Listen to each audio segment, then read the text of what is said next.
The German generals laughed. Not quietly, not with a smirk. They laughed with the full confidence of men who had seen the world bend to their strategy before.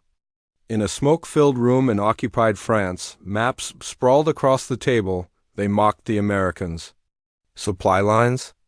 One barked. They'll starve their own tanks before reaching the front. Another leaned back, tapping a finger against his jaw, eyes glinting with disdain. They think they can race across Europe, armored columns roaring ahead, fueled and fed by trucks across the Channel in Allied command posts. The tension was palpable. Victory in Normandy was only the beginning, and every eye turned toward the ambitious plan that General Patton had laid out. Fast, furious, unstoppable, he wanted his tanks to cut through German lines like a knife through butter. But there was a shadow looming over the dream: fuel, ammunition, food, spare parts. Without them, even Patton's brilliance would crumble. The skeptics were everywhere. Not just the enemy, but some Allied planners too. How could thousands of soldiers, armored vehicles, and artillery pieces move so fast through a shattered landscape with bridges blown, roads cratered, and resistance lurking in every village? Every general knew the truth: an army marched on its stomach, and if the stomach was empty, the march ended in chaos. And yet, something was brewing. The Americans had ideas, ingenuity, and a determination that could defy expectations. Hidden behind the maps and the whispers of doubt, a quiet confidence hummed a promise that speed, organization, and relentless effort could overcome every obstacle. But the Germans did not know this yet. They only saw what they believed: arrogance, recklessness, an inevitable failure. Patton's tanks were ready, but the question remained: could the Americans deliver the lifeblood that would let them roar across Europe? Or would the skeptics be proven right in the most disastrous way imaginable? The first trucks rumbled into the night, and with them, the fate of the fastest advance in military history quietly began. The breakout from Normandy was underway, and General Patton's mind raced faster than his tanks. While others hesitated, weighing every risk, Patton demanded speed. Move now, strike hard, and keep moving. He barked to his aides, the fire in his eyes igniting determination across the room. There would be no pause, no delay. Every hour lost meant the enemy could regroup, and every mile gained could break their lines forever. But the countryside ahead was far from welcoming. The roads were torn to shreds, bridges reduced to rubble, and towns littered with the remnants of battle. Trees charred, fields pockmarked with shell craters, and the constant echo of distant artillery reminded every soldier that danger lurked at every turn. Tanks barreled forward, engines growling, kicking up clouds of dust, while trucks carrying fuel and ammunition struggled along the same fractured roads. One wrong turn, one broken axle, and the entire advance could grind to a halt. Patton's men knew the stakes. Every mile they covered, every town they liberated, relied not just on courage but on fuel. Without it, the gleaming Sherman tanks and armored columns would stall like dead beasts in a battlefield graveyard. Supplies were thin, stretched across hundreds of miles of hostile territory, and every convoy that made it through was a lifeline. Yet the general pressed on, refusing to let fear slow him. The only way to win is to keep the enemy off balance, he insisted, as the troops raced across the French countryside. A tense rhythm pulsed through the army engines. Gunfire, shouted orders, and the distant rumble of German counterattacks. Convoys strained along cratered roads, drivers gripping the wheel through fatigue, mud, and uncertainty. A single misstep could strand a tank in the middle of an open field, an irresistible target for lurking panzer divisions. Patton's gamble was enormous: push forward at lightning speed and risk overextension, or advance cautiously and lose the momentum that could shatter the German defense forever. The gamble was not just on the battlefield, it was in the supply lines, the lifeblood of the army. Without fuel, food, and ammunition flowing nonstop, even the most brilliant maneuvers would collapse into chaos. Patton's strategy demanded that every truck, every barrel of fuel, and every ration reach the front lines on time. The slightest failure could turn triumph into disaster. And yet, the general's audacity inspired the soldiers. They moved faster, pushed harder, and endured more than anyone thought possible. Patton's tanks roared across the broken landscape, a promise and a threat. while the shadow of uncertainty stretched over every mile. Could the army maintain this pace, or would the logistical nightmare finally catch up, halting the blitz that could decide the fate of Europe? Every rumble of engines, every dust-choked horizon, and every soldier straining forward carried the weight of the gamble. The future of the advance and the war was riding on a fragile thread stretched across a battlefield that seemed determined to swallow them whole. As Patton's tanks thundered across the French countryside, a quiet army of another kind sprang to life behind them. It was a force that would not fire a single shot but would carry the very lifeblood of the advance: fuel, ammunition, and food. They called it the Red Ball Express, a sprawling convoy system designed to overcome the impossible, to deliver the supplies that would keep Patton's forces moving at a pace no one thought sustainable. The trucks rolled out at dawn, their engines throbbing like the heartbeat of the campaign. Drivers, mostly young African-American soldiers, took on a responsibility that would define the course of the war. They raced along shattered highways, over bridges patched together with urgency, through towns still smoldering from battle. Every mile was a test of endurance, skill, and courage. Mines hidden in rubble, collapsing roads, and the constant threat of German patrols made every run a dangerous gamble. Yet the drivers pressed on, night and day, their headlights cutting through mist and darkness as if daring fate itself. Logistics officers coordinated the flow with precision.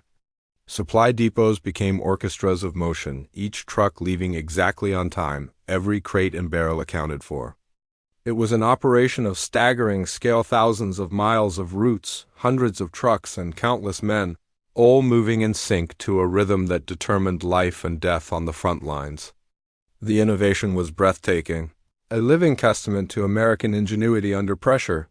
Every convoy that made it through was more than a delivery. It was a triumph against doubt. German generals had laughed at the idea that an army could advance so fast across Europe, believing supply lines would inevitably fail. But now, the roar of trucks along the highways told a different story. Patton's tanks, once at risk of stalling, now surged forward, fueled and fed. Unstoppable as the Red Ball Express kept the engine of war alive, the drivers knew the stakes. Every delay, every breakdown, could leave a tank stranded or a platoon without ammunition. Yet the soldiers endured fatigue, storms, and the constant threat of ambush, driven by duty and a sense of history in the making. Their courage was quiet but immense, an invisible force propelling Patton's blitz forward. As the first trucks of the Red Ball Express disappeared into the horizon, engines echoing across the French fields, it was clear the Germans had misjudged the Americans. What they had dismissed as reckless optimism was, in reality, a carefully orchestrated feat of logistics and human resolve. The war was moving faster than anyone had anticipated, and the Red Ball Express had become the silent, unstoppable pulse behind every tank, every convoy, and every mile of Patton's relentless advance. The Red Ball Express had been running at full throttle for days, a relentless stream of trucks carrying the lifeblood of Patton's advance. But even the most extraordinary system could be stretched too far, and the first signs of strain were beginning to show. Roads once passable were now churned into mud, rutted and cratered by constant traffic. Engines overheated under the strain, tires burst, and trucks groaned as if warning their drivers of the impossible task ahead. Fuel shortages loomed like dark clouds over the armored columns. A single tanker delayed by a broken axle could leave an entire regiment stranded, vulnerable to German counterattacks that prowled the countryside like predators. Patton's tanks, gleaming symbols of power, risked becoming immobile hulks if the supply lines faltered. The tension was electric. Every commander on the front lines knew that success now hinged on the fragile chain of logistics stretching back hundreds of miles. Fatigue was an enemy as deadly as any artillery shell. Drivers pushed themselves beyond exhaustion, sleeping in their cabs for mere hours before returning to the endless grind. Soldiers manning the tanks and artillery were no less drained, their eyes red from sleepless nights, yet the orders were clear: move forward, strike hard, and keep moving. Every mile gained was a small victory, but every delay, every breakdown reminded them how close they were to disaster. Then came the moments that tested the nerve of every man on the advance. A convoy stalled on a cratered road, engines smoking, with German artillery shells screaming past. A tank ran low on fuel just as a flank of panzers appeared over a ridge. The air was thick with tension, each decision weighted with the possibility of catastrophe. Would they retreat? Could they hold? Or was the entire advance about to collapse under the pressure of stretched supply lines? Yet, against all odds, ingenuity and determination held firm. Mechanics worked feverishly to repair engines, drivers rerouted around obstacles, and backup convoys raced to fill gaps. The Red Ball Express, though strained to its limits, refused to fail. Every tire patched, every barrel delivered. Every exhausted driver pressing on became an act of defiance against the impossible. For a moment, the advance seemed on the brink of collapse. The Germans, watching from their command posts, believed they had finally found a weakness. But the Americans, fueled by sheer will and an unbreakable chain of supply, kept moving. Patton's tanks surged forward, engines roaring and guns blazing, a testament to what courage, coordination, and relentless effort could achieve. The edge of collapse was close, but it would not claim them not yet. By the time the first reports reached German headquarters, disbelief had begun to take root. Radar, scouts, and intercepted communications all painted the same impossible picture. Patton's forces were advancing faster than any German intelligence officer had predicted. Entire towns had been bypassed, fortified positions overrun, and armored columns were appearing where the enemy had sworn they would never reach so quickly. The generals who had once laughed at the Americans now stared at maps with wide eyes and clenched jaws. "This cannot be," one officer muttered, voice trembling. "They are moving too fast. It is impossible to sustain such speed." Another slammed a fist on the table, scattering papers and maps. "Our defenses are meaningless. They are everywhere at once." The panic was palpable, a stark contrast to the confident arrogance of weeks before. The reality on the battlefield explained the fear. Patton's tanks, always one step ahead, were fueled and fed by a lifeline that the Germans had failed to anticipate. Convoys from the Red Ball Express poured into the front lines like a river of steel and oil. Fuel barrels rolled off trucks directly into waiting tanks. Artillery crews were supplied without delay, and ammunition flowed to the men pressing the assault. The advance was relentless, precise, and unstoppable, proof that logistics could decide the outcome of war just as much as firepower at key points. The consequences of the Red Ball Express became undeniable. In one small town, a tank unit cut off the German retreat, its engines still humming because fuel had arrived just in time. In another, artillery crews, supplied to the last shell, decimated enemy reinforcements attempting to mount a counterattack. Every mile Patton's men gained was a blow to the enemy's morale, a confirmation that what they had dismissed as reckless optimism was, in fact, a meticulously orchestrated reality. As the reports multiplied, shock turned to frustration and then to panic. Generals barked orders, attempting to regroup, but the pace of the advance made coordination nearly impossible. What had been a confident, structured defense now looked like chaos under the pressure of relentless American momentum. The Germans had underestimated the Americans' ingenuity, courage, and willingness to defy the expected limits of warfare. By the end of the day, the shift was clear. The tide had turned, and the generals who had laughed now faced a grim reality: Patton's blitz, fueled by the tireless work of truck drivers racing through the night, could not be stopped by conventional means.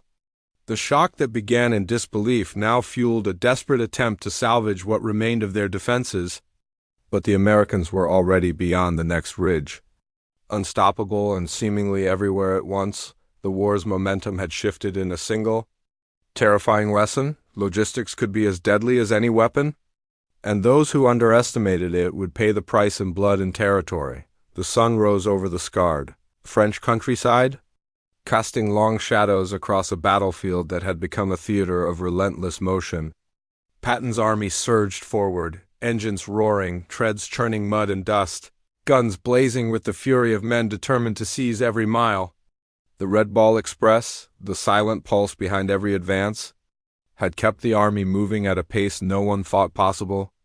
And now the results were undeniable. Towns that had been fortified and expected to hold now lay in the wake of the American blitz.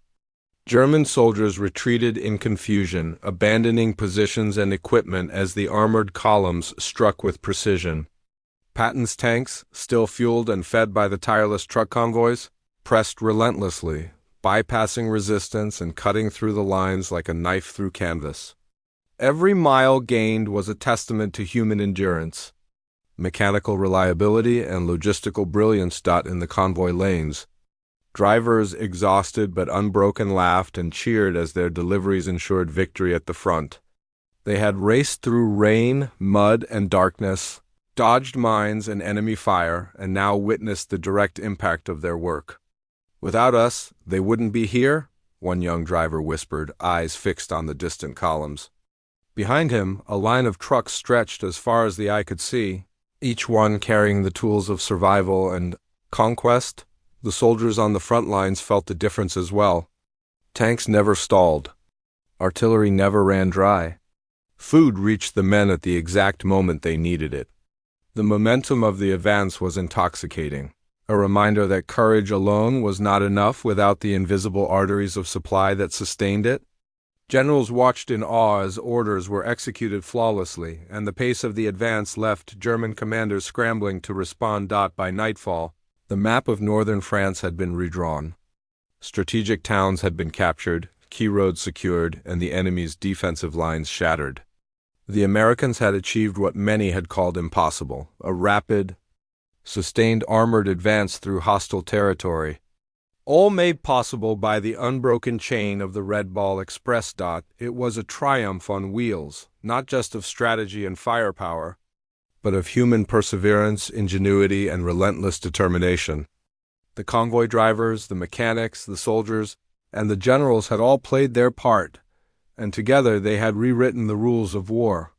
Patton's blitz, once a gamble against time and logistics, had become a masterclass in operational excellence, a story of speed, courage, and the invisible force that fueled victory. As the last trucks disappeared into the horizon, engines rumbling like a heartbeat across the fields, one thing was clear: the war was moving faster than anyone had expected, and the Red Ball Express had proven that even the most audacious plans could succeed when human will met. Extraordinary ingenuity. Long after the guns fell silent and Patton's tanks rolled beyond the horizon, the true story of the Red Ball Express remained largely unsung. While battles were remembered for their firepower and tactics, the lifeline that had fueled them, the endless convoys of trucks and the men who drove them, was the quiet backbone of victory. These soldiers, mostly young African Americans, had raced across hostile terrain day and night, through mud, rain, and constant threat of enemy fire, ensuring that every barrel of fuel, every crate of ammunition, and every ration reached the front lines. Their work was not glamorous, but it was indispensable. Each truck that rumbled along shattered roads, each mechanic who repaired a broken axle, each dispatcher who coordinated routes became an invisible hero of the war. Patton's blitz depended not only on daring strategy, but on these unsung efforts, proof that innovation and courage behind the scenes could shape the outcome of history. The irony was not lost on the record books. German generals who had once laughed at the notion of American logistics keeping pace with armored advances were left astonished and defeated. Their mockery had underestimated a combination of meticulous planning, relentless human effort, and the bold audacity to defy conventional expectations. The lesson endured: even the fastest, most powerful army is nothing without the systems that keep it moving. Beyond World War II, the legacy of the Red Ball Express influenced modern military operations. It demonstrated that speed, coordination, and supply chain mastery could be as decisive as battlefield tactics. The bravery and ingenuity of the drivers and support crews set a standard for logistical excellence that would echo through generations of armed forces. In the end, the Red Ball Express was more than a convoy; it was a symbol of perseverance, ingenuity, and the quiet heroism that can turn impossible odds into historic triumphs. And while history often remembers the generals and the battles, the truth is clear behind every blitz. Every victory and every breakthrough, there were men behind the wheel, carrying the weight of the war on their shoulders, proving that the unseen can be as powerful as the unstoppable.